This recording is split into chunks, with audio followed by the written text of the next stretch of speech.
M Krishna ಅವರು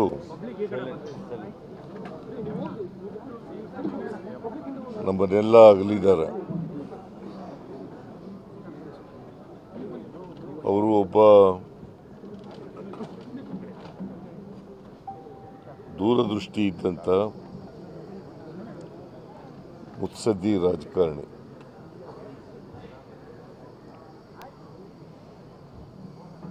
ಕರ್ನಾಟಕ ಮತ್ತು ದೇಶದ ರಾಜಕಾರಣದಲ್ಲಿ ಬಹಳ ದೀರ್ಘಕಾಲ ತಮ್ಮನ್ನು ತೊಡಗಿಸ್ಕೊಂಡಿದ್ದವರು.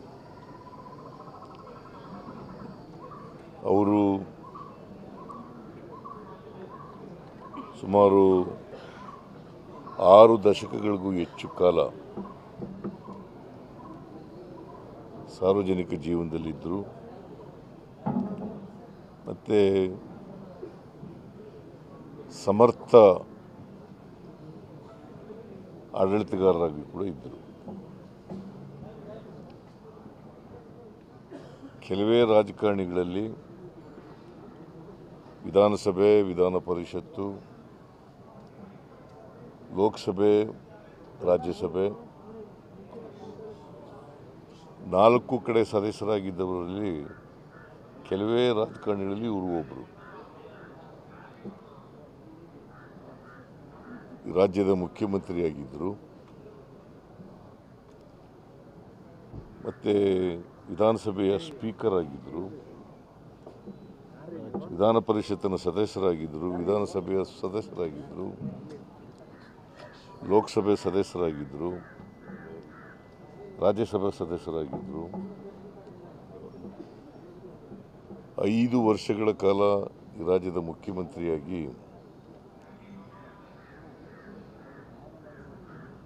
ಬೆಂಗಳೂರನ್ನು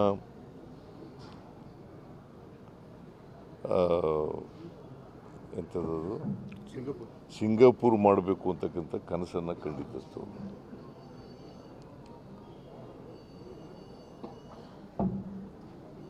ಅವರು ಕನಸಾಗಲಿಲ್ಲ ಅಂತಕ್ಕಂಥದ್ದು ಕೇವಲ 4.5 ವರ್ಷಗಳು ಮಾತ್ರ ಮುಖ್ಯಮಂತ್ರಿಯಾಗಿದ್ದದ್ದು. ಆದರೆ IT ಬೆಳವಣಿಗೆಗೆ ಕರ್ನಾಟಕದಲ್ಲಿ ಅಪಾರವಾದಂಥ ಕೊಡುಗೆಯನ್ನು ಅವರು ಕೊಟ್ಟಿದ್ದಾರೆ.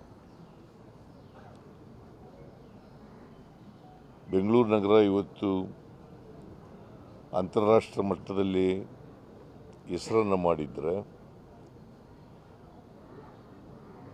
ಅದು ಅಂತಾರಾಷ್ಟ್ರೀಯ ನಕ್ಷೆನಲ್ಲಿ ಸ್ಥಾನವನ್ನು ಪಡ್ಕೊಂಡಿದ್ದರೆ